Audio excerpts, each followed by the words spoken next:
Hey, Korean Island Gang! 사방팔방. Hello, and welcome back to the Korean Always podcast, everyone. Today we are doing somewhat of a special, the second interview on the channel with quite a special guest. We are with someone, our friend named Yuki. Can you please introduce yourself for everyone who may or may not know you? Oh God, introducing myself. Okay, let's go. It's so hard to introduce myself because and it doesn't matter. Okay, I'm 25 years old. I'm coming from a village in Germany, in the north part, and I've basically been studying for 4 years in the Netherlands, which I kind of had the ability to speak English fluently there, like to learn it. Besides from like YouTube and social media, just in general, where we all, of course, know it. And from there on, I basically decided one day that because a friend of mine, my roommate to be more specific, was into longboarding, that I was like going like a rabbit hole of like people who wanted to longboard. And since then, I'm very much into that community, and it ranges from all around the world, which kind of incited my interest for language learning because I wanted to be connected to people. Hell yeah. And I think before we get into the details of your story, we have to start with how did George meet you? Or George, how did you meet Yuki in the first place? Is that you asking that to me? Your part or my part? You can go first. You're the guest. Okay, so George and I, we are currently residing in Seoul, which is in South Korea. And there was a longboard festival happening because I'm interested in that. And he is as well. However, this festival that was taking place there in Seoul is like a place where not really a lot of, I would say, like white dudes, are running around. So I was kind of interested, like, What do you mean by wide? What do you mean by that?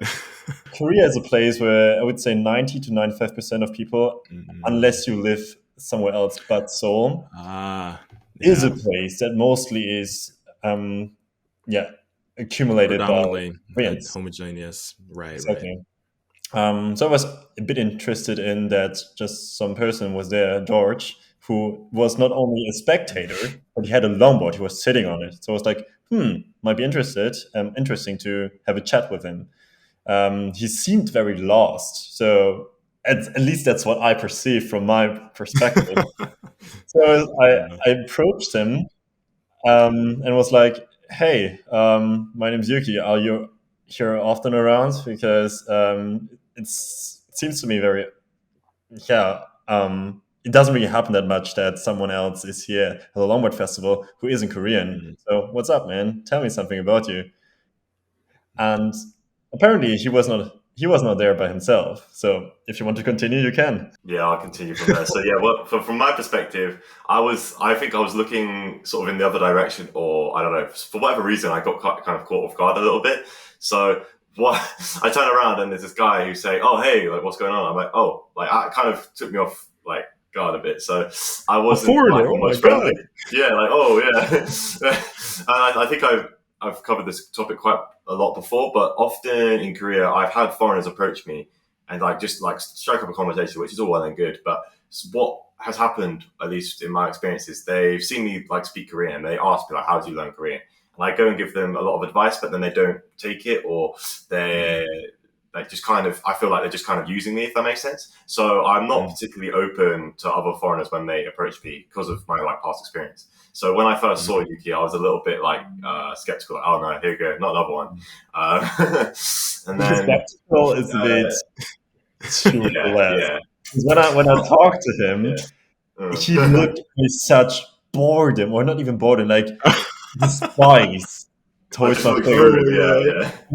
Damn it, you're taking my time away from Korean. Yeah, kind of. I had to ask him whether he feels uncomfortable. That's how much of a negative energy wow. Yeah. You picked that off. You picked that off from the beginning, huh? Yeah. But I mean, luckily, I had I stuck with it, and he's actually quite a cool guy. But yeah, I was at the longboard festival with a crew of mine who I've mentioned in previous videos, where I skate with pretty much every week. But yeah, that crew had a few members in it who went out in the festival, so I was just going to spectate and support them. And Oh, nice. just it's like a 2 day thing. So the festival lasted 2 days, and yeah, I met Yuki on both days of the festival, and then yeah, we became friends through that. And yes, become. Oh. But via talking to him, I've noticed that he's got a lot more to say on like language learning and philosophy and longboarding, etc., rather than just the typical foreigner who I was expecting to have an interaction with. So yeah. That is pretty cool. So, all right. So we know Yuki, you're from Germany, but you happen to speak English to a level that when I first heard you speak, I was like, oh, this guy's from America. And then I was like, oh, no, I'm from Germany. I was like, holy cow. So, like, what's your story with how you learned English? So, what was it like? I know you mentioned you were studying school, but after that, was there anything else you did? Like, detail us a little bit about that. I would say to summarize it, I was kind of a lonely kid in school. I mean, I had some friends, but mostly because it was a village that was ranging.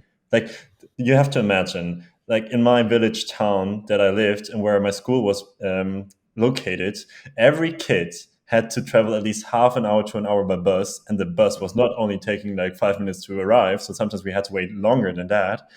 So all the friends that we made in school were only friends that we were able to make online, Mhm. or via TeamSpeak or Discord later. So we had our phone calls, we had our Discord calls, and we played video games, which was completely normal. But besides that, I wasn't enjoying the place that I lived because we actually had to choose our friends, and like living in a village of just like hundreds or thousands of people. Sometimes it's very hard to make your the Mm. friends that you're clicking with. So I mostly, which sounds very lonely to say, is Mhm. but I think it's something to be admired nowadays.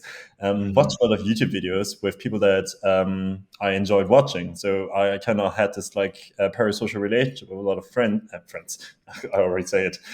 People on the internet where I informed myself, where I talked about topics that I desired about video games as well.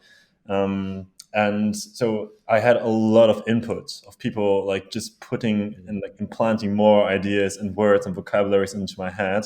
But in school, I was never able to actually, yeah, I would say, explain what my thought patterns were because that was never really Mhm. practiced. However, Right. like one day, I just casually decided because I had no real plan in life, but studying psychology, which in Germany you must imagine it's very hard to get into like getting into a Mhm. psychology like bachelor because you really have to reach a certain amount of good grades, and if you don't, like you really have to be like top dogs of school in the school in Mhm. your academy, and if you don't, you can completely forget about it. That's Mhm. why I think almost every German that lives in Germany is constantly drifting away from the idea to actually make the attempt to study in Germany and go to another place that's residing, basically like the Netherlands, Poland, Australia, like not Australia, Austria, so whatever. At least not in Germany, because there it's possible to study. So I made my go. I was there for 4 years, and I was able to talk a lot with those people there because it was an international city, and I wasn't even. I didn't even have to speak Dutch, so like the language of Mm. the Netherlands. So I was Oh, like really? constantly surrounded by people speaking English. That's where I would Oh. say became quite fluent at a level that I can say I'm proud of. So how old were you at that point? Uh 21, 22. That's when I went to the Netherlands. Oh, okay. So you went to the Netherlands when you were 20, about 21, and then how long was it when you were like, "Oh wow, I can actually like speak English like pretty well." When was that? I think it took me like half a year to a year. Yeah. Oh But wow. I mean, I understood every single word people said, but I can still vividly remember that I had a quite fluent speaking roommate, and I was Mhm. so envious of how he Mm. spoke. And I told him this many times. And the only like moment where I really felt like I can speak fluently was when I had some shots of alcohol at me because I felt more like open to talk, I don't feel judged, Right. which probably I could have also already done before, and I didn't need, yeah, alcohol. But Mm. yeah, alcohol kind of loosened you up. You're like, oh, you know what? I can speak. I'm okay. I'm not that bad. You didn't really think about Exactly. Yeah, yeah. how you were, at least. That's pretty cool. Yeah. George, you have any questions for him? Yeah, because it seems like it. So you said it took probably like what 6 months to a year until you felt you're sort of comfortable, at least in terms of the level you're at now, or yeah, feeling comfortable. That's quite a short amount of time compared to like learning an Asian language and stuff. And so from that point in time, how did you go about coming to Korea? Why Korea specifically? Perhaps was to do with longboarding. Do you want the entire story or just a short one? Well, Let's start from the top. Let's start from the top. Come on. Give us the entire story. I want to hear it. Okay, like long story, I would say my roommate again, who was into longboarding, had two longboards. I personally never, I can tell you, I can emphasize it so much, never interested in longboarding itself because I felt like it was one of the most stupid things you can do in the Netherlands. Everyone not only had one, but two or three bikes, and it was raining all the time. So why would you? Why would you? Mm. That's what I constantly, scrutinized. So one day it took him like half a year to a year later. Then we both decided to go to a concert that happened to be in Belgium, and yet again he was like, come on, I have a second longboard and we cannot commute there, so let's go, let's try it. So I was like, yeah, sure, why not? It was summer.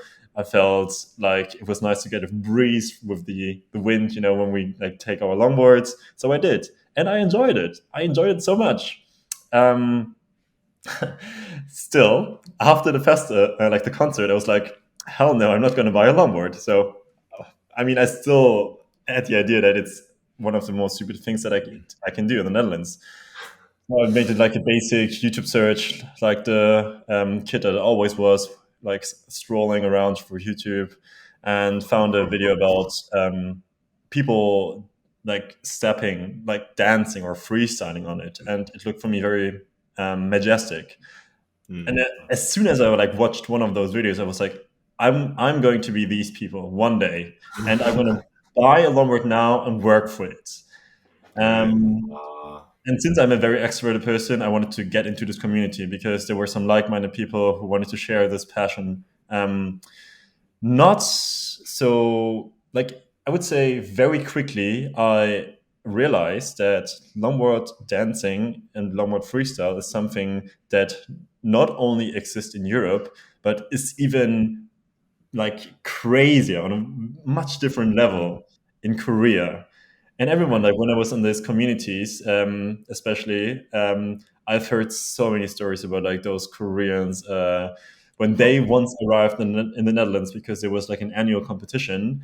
Oh, yeah. Like, they are like always one of the like in the top three or fives, of like competing against each other.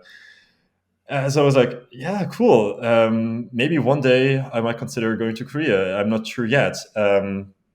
And since I already like studied Spanish, okay, fun fact, I never wanted to study Dutch because I think it was a kind of weird language. I don't want to. But you went to the Netherlands. I know, but I just couldn't stand it. I don't know. That I decided to learn that Spanish. And after I learned Spanish, I was like, you know what? It feels great to use that time up to become a polyglot because I had many people around on YouTube that I watched that I admired. So why not just acquiring every language that exists where I feel very connected to those people?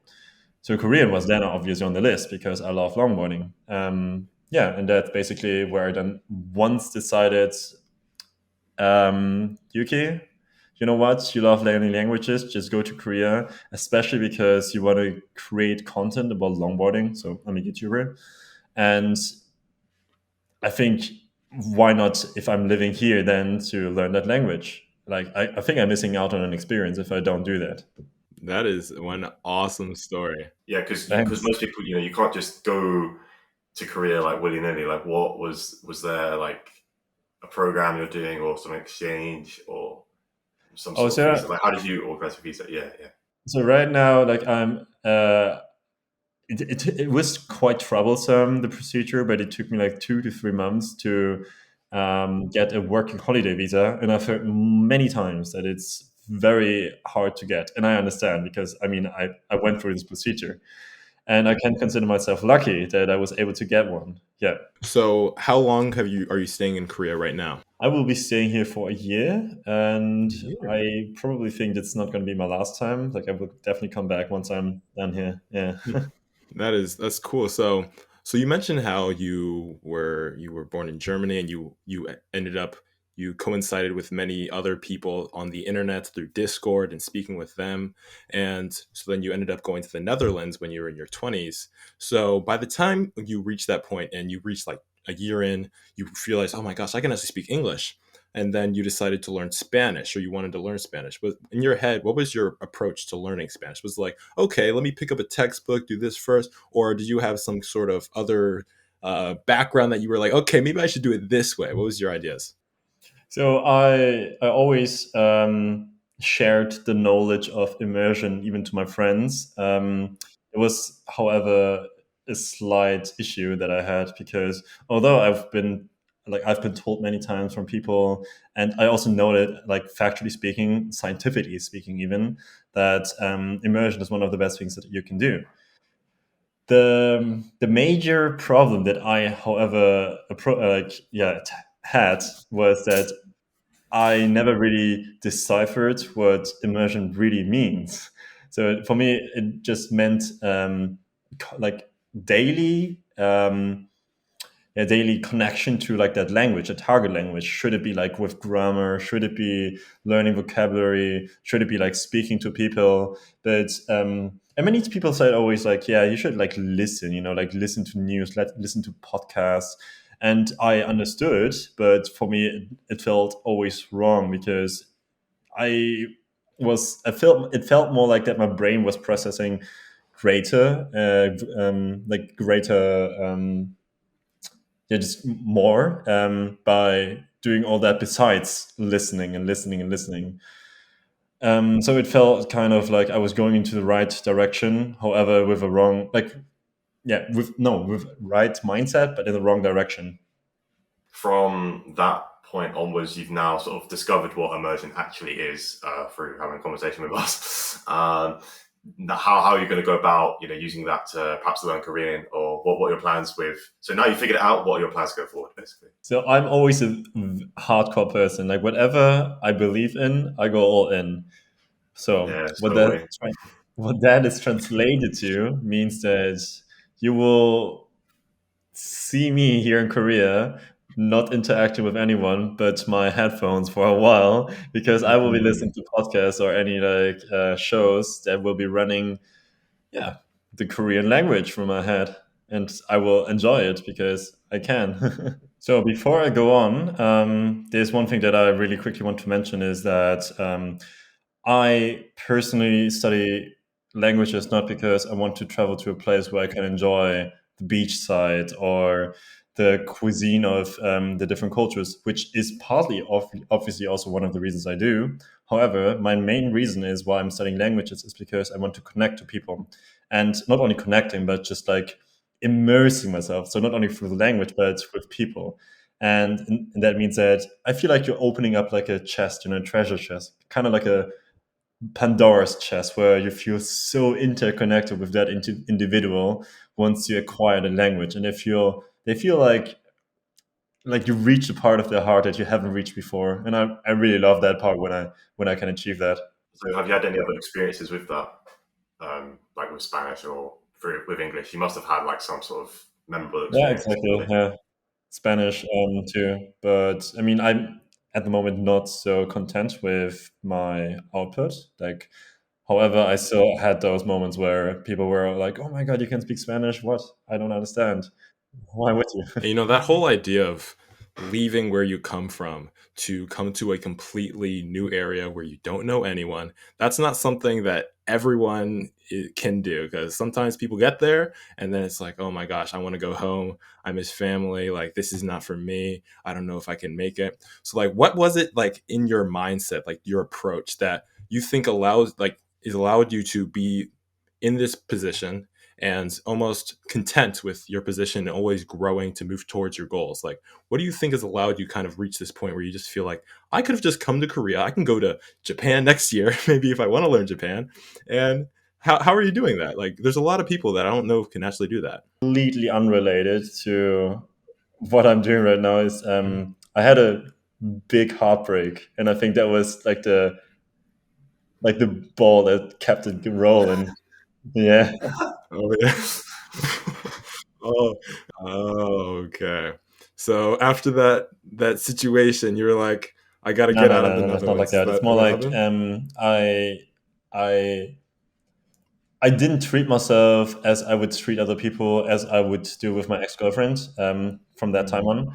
And mm, looking back to it, I was really so sad about how I treated myself, and I just didn't want to be this person anymore, because I completely understand, although it feels a bit harsh to say that she wasn't into me, although I tried many times. So mm, then, like, it got to a point that was like, okay, you are never going to be this person anymore. You're making you make a great personality development through, and once you're done, mm, and I think you're actually never done, but it's not something to say to discourage people, but it's more like once you feel content with you, then mm. yeah.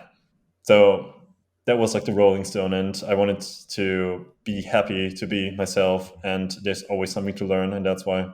Was there like a particular That's routine, awesome. or because someone like if I was to say, oh yeah, I'm going to be this new version of myself, a lot of people say things like that, but they never actually take any action. I'm just a little bit curious of how, like, just some small things you might have done that can maybe help like our viewers take action if they want to become like a different version of themselves. Is there anything?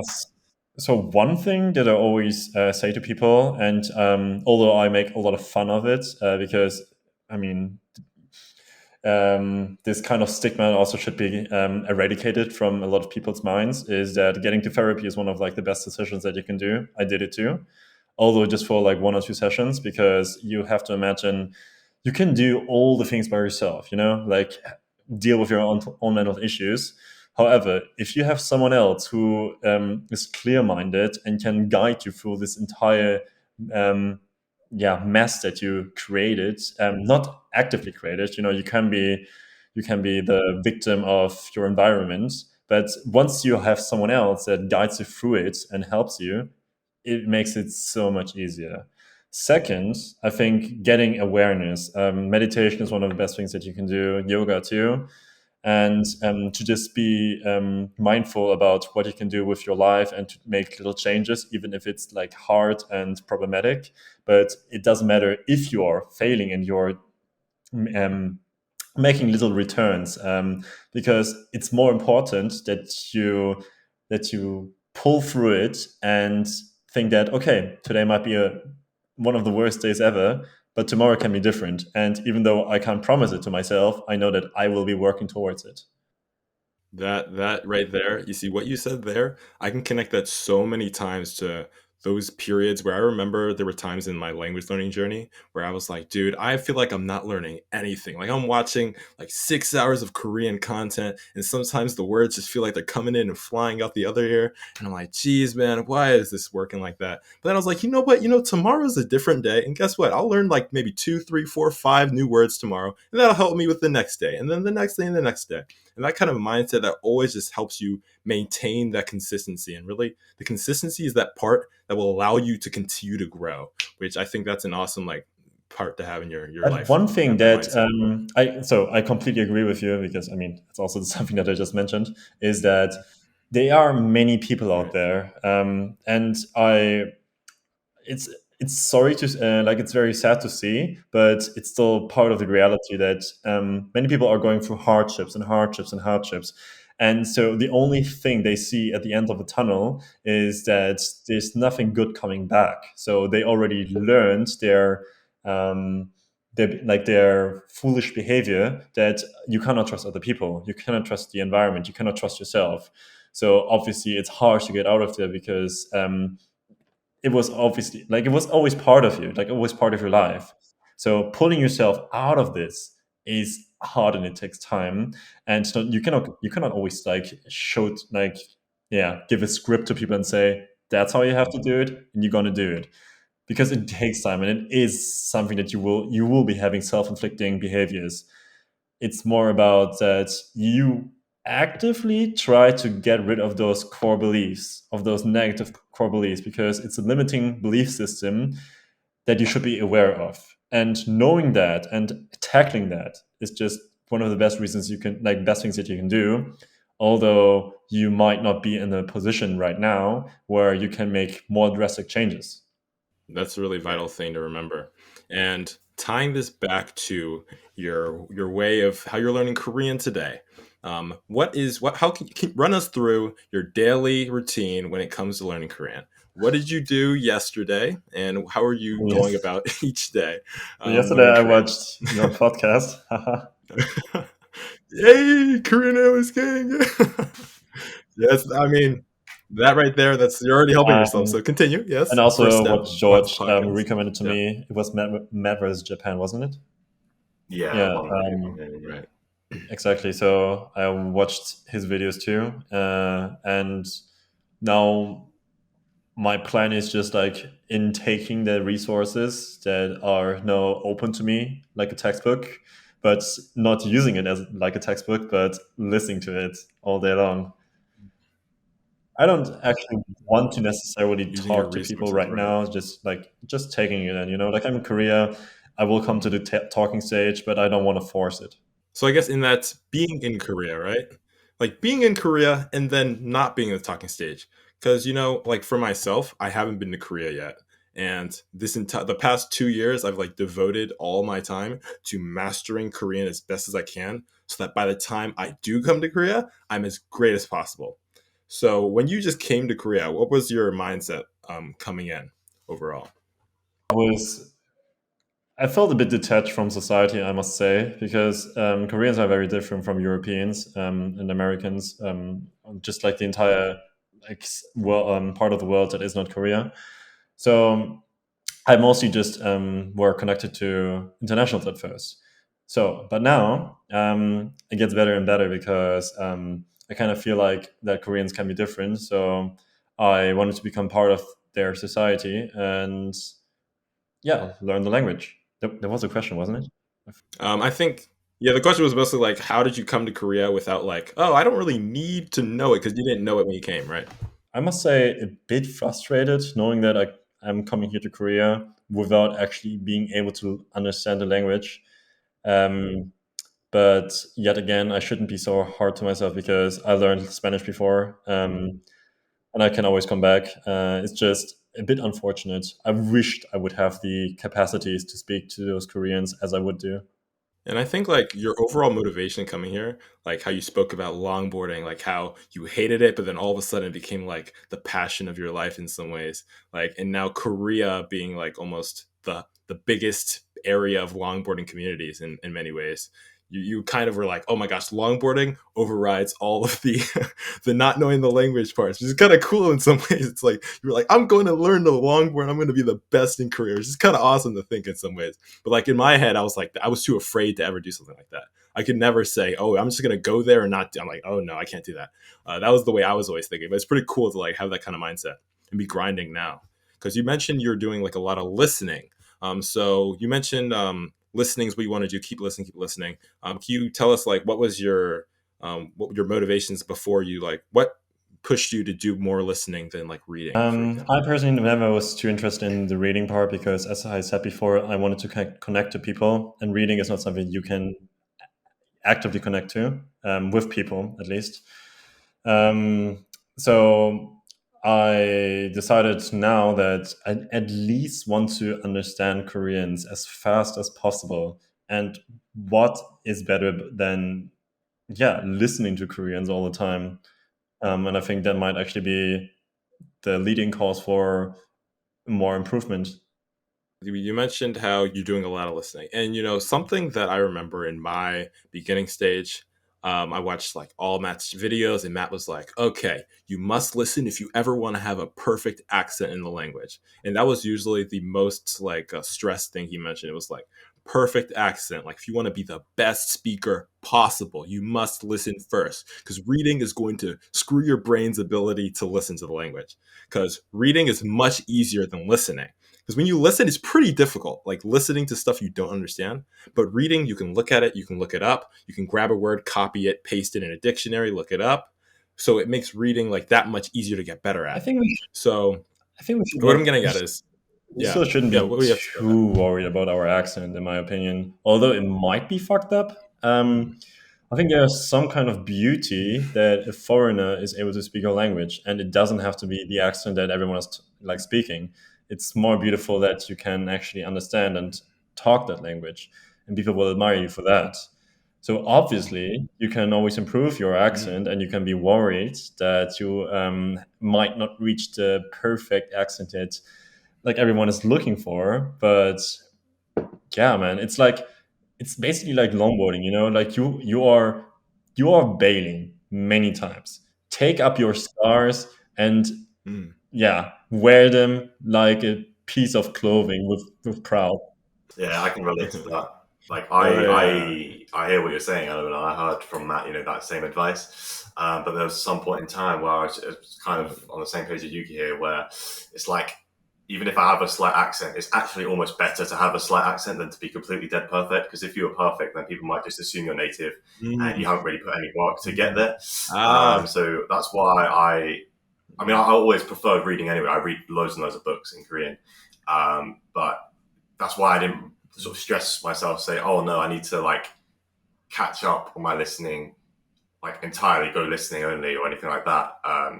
Just purely because I don't think it's that big of a issue. And that's kind of funny because you remind me of a quote I heard from. There's this YouTuber that I watch a lot of. His name is Okay. Derugnam, and his English name is Clark TV on YouTube. And I remember whenever he travels to like Taiwan so he studied 16 years in China, and whenever he travels to Taiwan or to China and he speaks Chinese, they're like, or Mandarin, they're like, oh, whoa, whoa, whoa, you're Chinese, right? He's like, no, I'm Korean. Like he'd be saying, no, you're Chinese, you're Chinese, you're Chinese. He's like, no, I'm Korean. And then he looked at the camera and said, like, oh, you see, guys, if you're too perfect, people are just going to think you're just a normal native. But you see, you have to be a little like imperfect for people to know you're a foreigner and to be impressed. So people don't get impressed if they think you're native, but if they think you're a little like off, they're like, oh my gosh, that's incredible. You're actually foreign.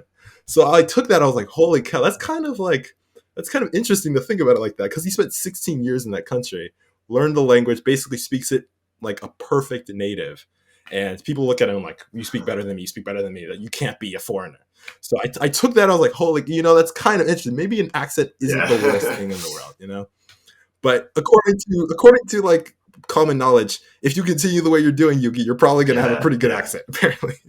It's good to set Apparently, the yeah. ideal, yeah, like the ideal standard, and then you can. Like, honestly, I'm worried about the accent, but like if I'm worried about something, it's about how fast can I reach a level where I understand and speak the language, because there's many languages on my list, and there's only so, I mean, not little, I mean, I'm still young. 25 is still young, okay? Just to let everyone know. But I really just That's want to right, speak yeah. as many languages as possible. I want to collect them, kind of, and it's just, I think it's something funny. But I mean, obviously, also time consuming, because it's a muscle. You have to constantly talk and listen to it, and I mean, but I'm up for that. I don't mind. Like, I like that. Oh yeah, Yugi. And I think this brings us to a great place to kind of ask you, Yugi. So you've told us your story from being a German man that felt a little isolated from his community to try and join other communities and find people online, to then coming to the Netherlands to then study English to a level where you're so good that even I thought you were almost a native when I first spoke to you.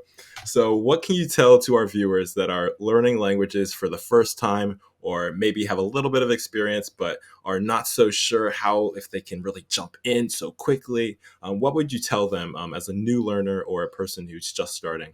What are your words to them? First of all, think about who you are as a person. Okay, that comes very deep now to say, because because honestly, like, there's so many people also, like, yearly, whenever New Year's Eve hits, that they say, I'm gonna go to the gym. Mm. So yeah, I'm gonna so learn new it's, I think, the language. same with languages. Like, Yeah. don't just think I will be learning a language.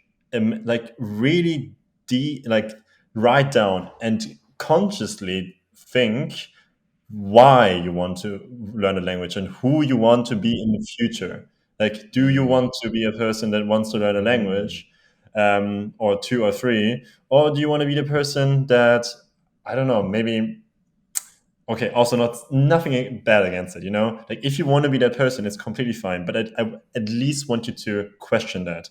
Or do you want to be like a gamer and play video games all day? I mean, you can stream for sure, be a streamer, but all I want is that you are aware. And once that happens, once that system has been built, not a goal, a system, then everything just unravels easily, because you just go through hardships by yourself and you don't even see them as hardships anymore. For you, it's just another step forward that can be enjoyed. Wow, that was so Oh wise. Yeah, my yeah. gosh. I need to get a round of applause for that, Yeah, that preaching. And I think this brings us to a perfect place to come down to the end of this episode and this interview with you, Yuki. I want to say thank you, Yeah. Yuki, for coming on our podcast, The Wisdom. I think a lot of our viewers are going to take this wisdom and really see some great value. So where can our viewers find you if they want to see some of your content? I know you're a YouTuber. Tell them where they can find you on social media, etc. So you can either search me up, the name Yuki, UKI, do it, space letters in between, or on Instagram with the same name tag. Yeah, I make longer videos about psychology sometimes, and just vlogs. And yeah, I think I just want everyone to get on my journey, and have the same mindset, and whoever wants to join that and take something out of it, let's go. All right. Thank you very much for coming on. All right. No, And my camera dies okay. in 2 seconds. Woo! So, Oh, wow. That was beautiful. Thank you, Yuki. This was a beautiful interview, and we are rooting for you and your future goals and endeavors. All right. Thanks so much. thanks, everyone. See you next week.